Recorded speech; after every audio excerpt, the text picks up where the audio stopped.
At the heart of the conspiracy was a trio of men from Kent, each playing a crucial role. The alleged mastermind was Harry Schilling, a then 25-year-old from Swanley. Schilling wasn't a stereotypical gangster. He didn't have a reputation for overt violence or a fleet of flashy cars. His ambition was grander and more insidious. Having dabbled in the drug trade, he understood that true power, the kind that commanded fear and respect in the criminal underworld, didn't just come from narcotics. It came from controlling the means of violence. Schilling envisioned an enterprise that would supply the UK's criminal networks with battlefield-grade weaponry. In court, prosecutors would later liken him to the cinematic arch-villain Kaiser Soze from The Usual Suspects, a man who played the fool while secretly pulling all the strings. His primary associate was Michael Dufresne, 30, from Bexleyheath, who acted as Schilling's man on the continent. Dufresne was the crucial link, the man with the contacts in Europe to source the hardware their enterprise needed. Completing the core group was Richard Rye, a 24-year-old described as Schilling's loyal lieutenant. Rye was the versatile go between the runner who connected the dots, ferrying messages and instructions between the other members of the burgeoning firm. Their plan was audacious in its scale. They aimed to exploit a lethal loophole in European law, sourcing legally deactivated military firearms from Eastern Europe, paying to have them professionally reactivated, and then smuggling them into the UK. Once on British soil, these weapons would be sold or rented to other criminal organizations, transforming their group from mere drug dealers into formidable arms traffickers. Schilling wasn't interested in small-time deals. Encrypted messages later recovered by investigators revealed his desire for military firepower.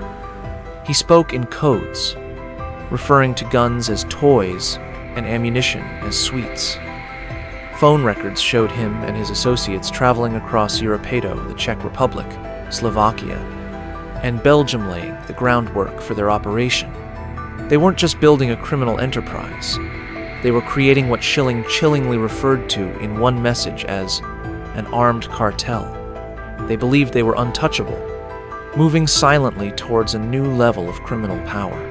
They had no idea they were walking directly into a meticulously planned trap set by Britain's National Crime Agency, NCA.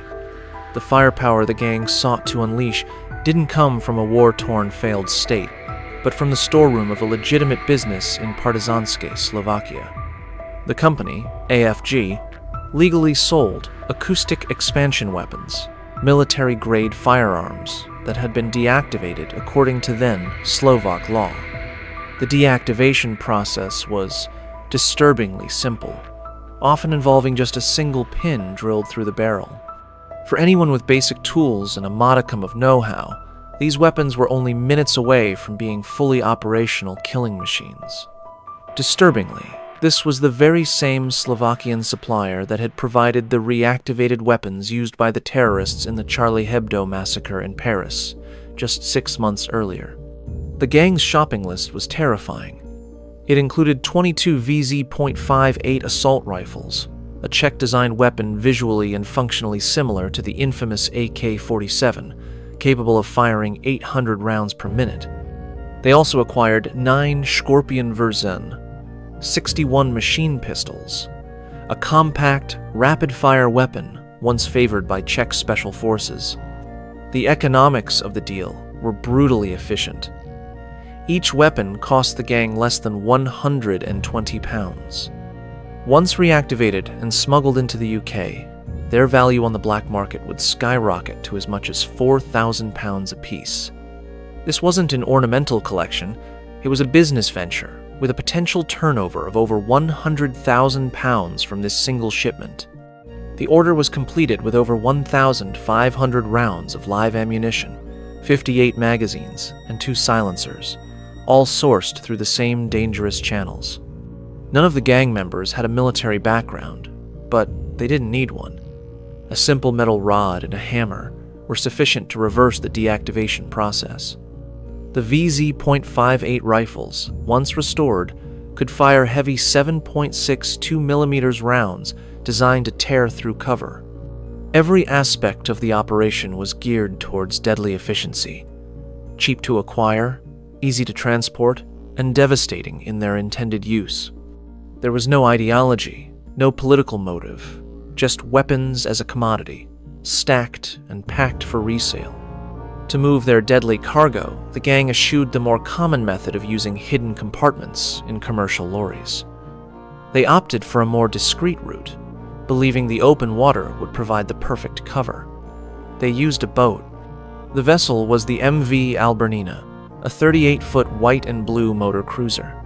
It had been purchased weeks earlier using funds from Schilling's operation and registered under a false name to avoid suspicion. Moored in Boulogne, France, it appeared to be just another leisure craft among many.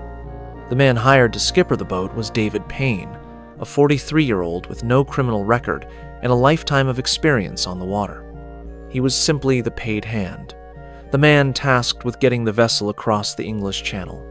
Packed tightly in sports holdalls in a suitcase below deck lay the arsenal: 22 assault rifles, 9 machine pistols, magazines, silencers, and over 1,000 rounds of ammunition. On the 10th of August, 2015, the Albernina slipped out of its French mooring and set a course for the River Medway in Kent. The plan was simple: arrive under the radar, unload quickly, and melt away. But they were not alone. Unbeknownst to the crew, their every move was being watched. The National Crime Agency, tipped off by Kent police, who had Schilling under investigation since March, was coordinating a massive surveillance operation. Working with Border Force and the National Maritime Intelligence Center, the NCA tracked the Albernina across the sea. They made a critical decision not to intercept the boat mid-channel. Doing so would have seized the guns, but might have allowed the masterminds on land to escape. The NCA wanted the entire network, from the skipper to the financier. So, they let the plot play out, watching and waiting for the perfect moment to strike. On the afternoon of the 11th of August, 2015, the Albernina glided into Cuxton Marina on the River Medway. David Payne calmly moored the boat and stepped ashore. The scene was quiet, almost idyllic. Minutes later, a white van pulled into the car park. 2 men, Christopher Owen and another man, got out, one pulling on a pair of blue gloves.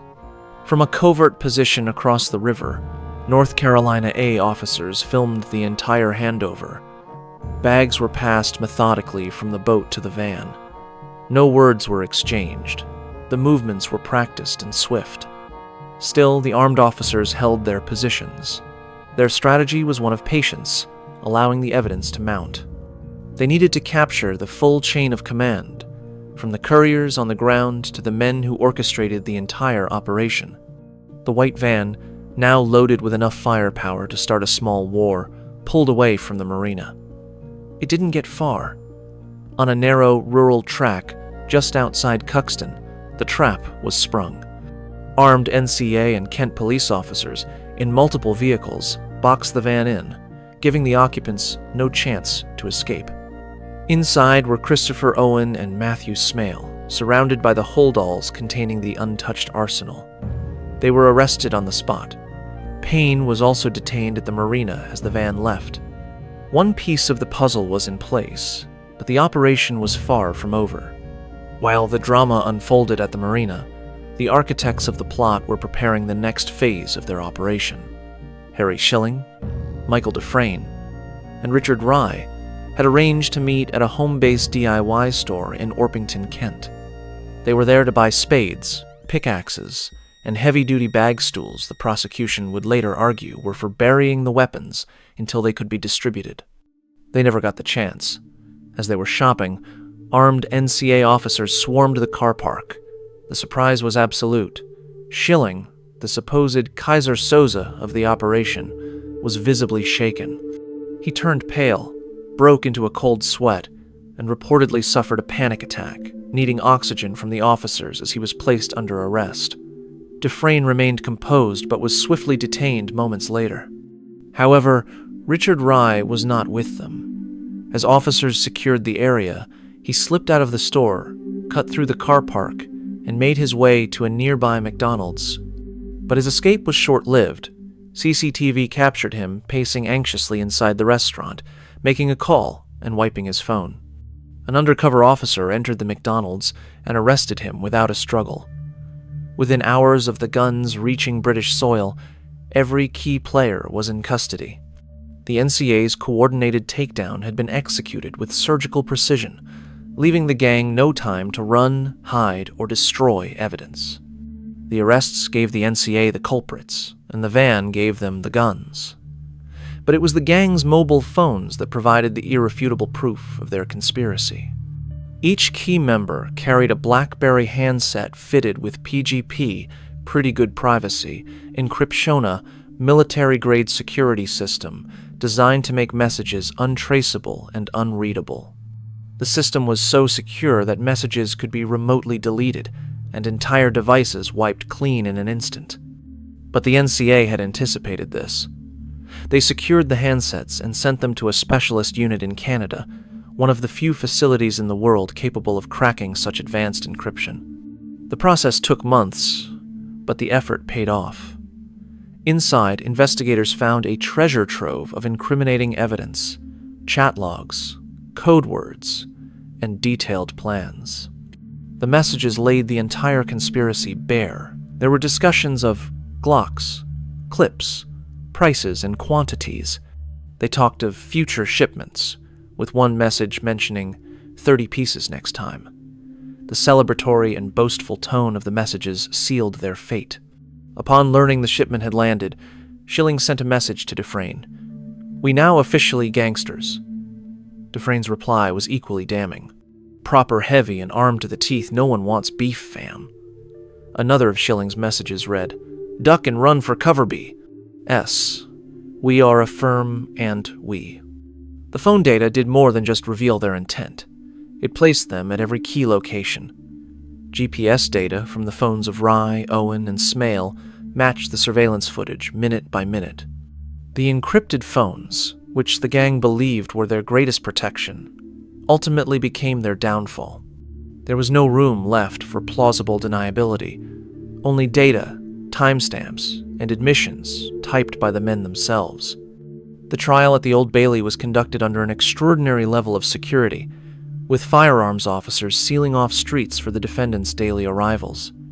The prosecution, led by Duncan Atkinson QC, laid out the case with chilling clarity. This was, they argued, the largest seizure of automatic weapons in UK criminal history. These were not relics or antiques.